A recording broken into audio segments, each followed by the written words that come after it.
Au chapitre de l'épidémie, ce chiffre, à présent 20 millions de cas, c'est le cap symbolique qu'a franchi la pandémie de Covid-19 dans le monde. Pour tenter de l'endiguer, c'est la course au vaccin entre les différentes puissances mondiales. Et la Russie est la première à affirmer détenir un premier prototype efficace contre le coronavirus. Sputnik V, c'est son nom, annonce du président Vladimir Poutine. Écoutez. Selon mes informations, le premier vaccin contre le nouveau coronavirus a été enregistré ce matin. À cet égard, je voudrais demander au ministre de la Santé, Mikhail Albertovitch Murashko, de nous donner plus de détails.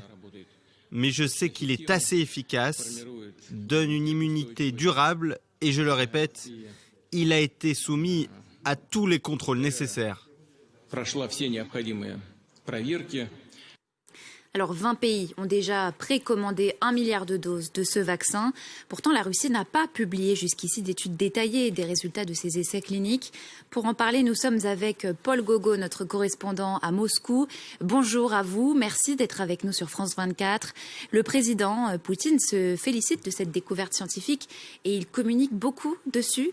Comment le pays est-il parvenu à mettre au point un vaccin en si peu de temps ? Oui, comme vous venez de le montrer, Vladimir Poutine s'est exprimé envers les Russes ce midi depuis sa résidence en dehors de Moscou, parce que le président russe est encore confiné, contrairement au reste du pays. Le président russe a affirmé détenir un vaccin, qui affirmait aussi avoir reçu des commandes de plus d'1 milliard de doses par plus de 20 pays, en précisant toutefois que les tests n'étaient pas terminés, que la phase 3 des tests ne commencerait qu'à partir de demain pour se terminer en septembre.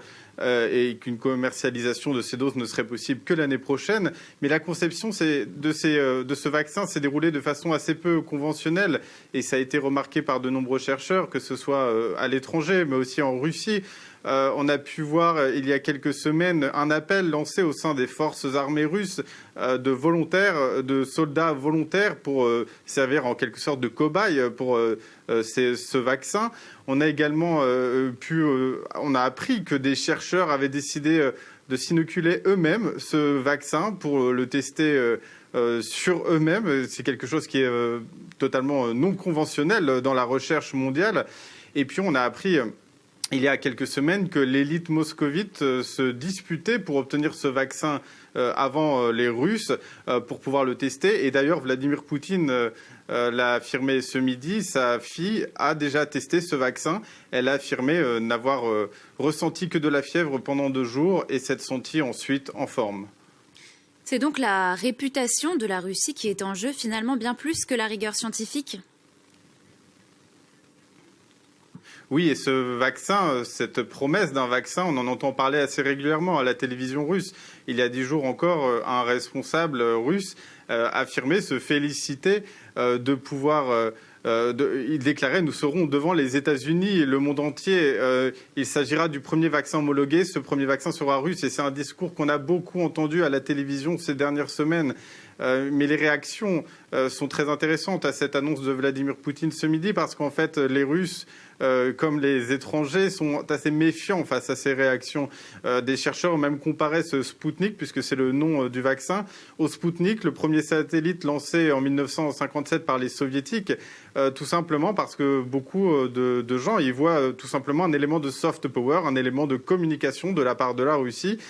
Car dans les faits, ce vaccin, comme je le disais tout à l'heure, ne sera commercialisé qu'en janvier. Peut-être que d'ici là, d'autres pays auront eux aussi avancé sur leurs recherches. Et pour la Russie, il faudra convaincre les Russes et leurs futurs clients que ce vaccin n'est pas seulement un outil de communication. Merci à vous, Paul Gogo, pour ces informations.